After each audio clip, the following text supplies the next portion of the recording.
Guterres, the Secretary General of the UN, of course, has urged the G20 to take a leadership role, especially on global peace. You mentioned the conflicts in your previous answer. Of course, we've got Gaza, Lebanon, Ukraine. What would you like the G20 to do? If you look at it, if you look at G20, it definitely works as a, bridge between the global north and the global south, because there is an inclusion of both the worlds here.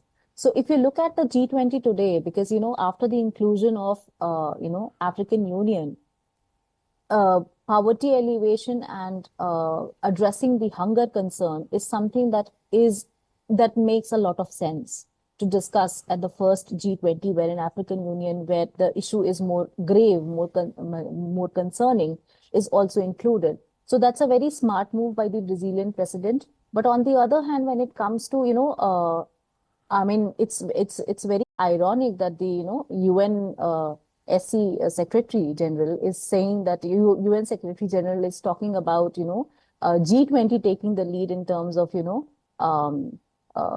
talking about peace and security, when it should be the UN who should be doing the job.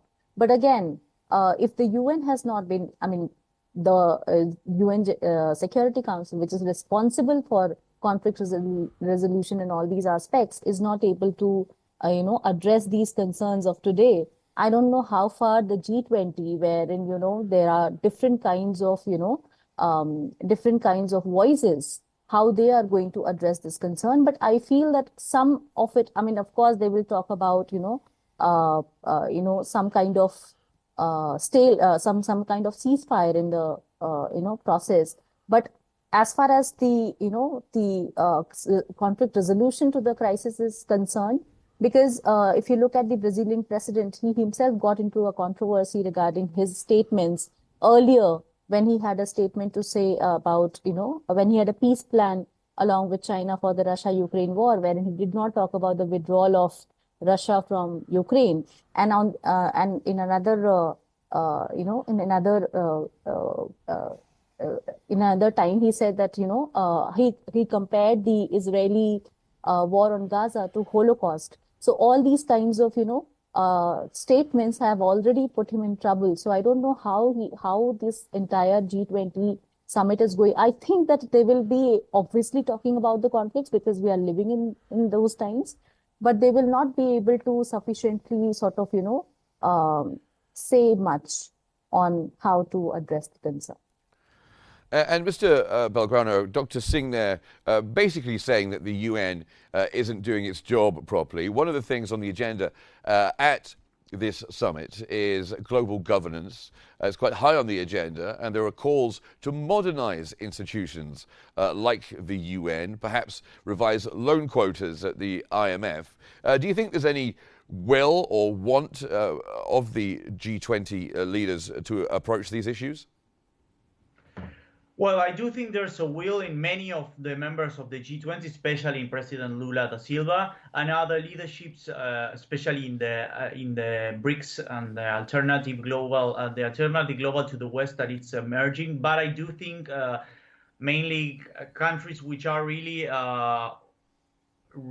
have become, for example, radical pro-Western ideas like, for example, Argentina, El Salvador, and now the United States are not interested in having much reform in that sense, and they are really intending to keep the institutions in power like they are, instead of this alternative multipolar world that Lula da Silva and other BRICS members are proponing. So I do think there's an idea of some of the membership of the G20 of not moving forward with a real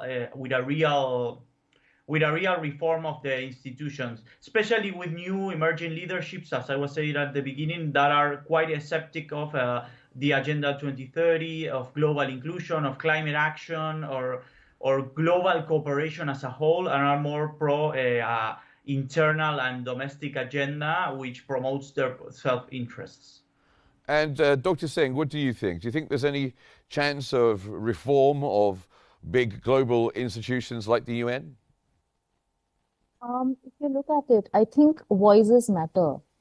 of course, it's not going to happen today. The reform process is not going to take place in a day, in a year's time. It will. I mean, the developing nations, they have still to cover a lot in order to question the developed world in terms of reformation. Because if you look at it, it is the West, or it is the six members, the five members who are the permanent, members of the UN Security Council. They are the ones who call the shots right now, and it is going to continue for some time until unless the developing nations reach to some level, or there are more regional powers in the developing world, wherein they can question those kind of establishments. But nevertheless, the questioning part is important. It is important to talk about these things in every forum. And I think that is what is happening, that, in every forum, whether it is BRICS, whether it is G20, whether it is other forums as well, this kind of questioning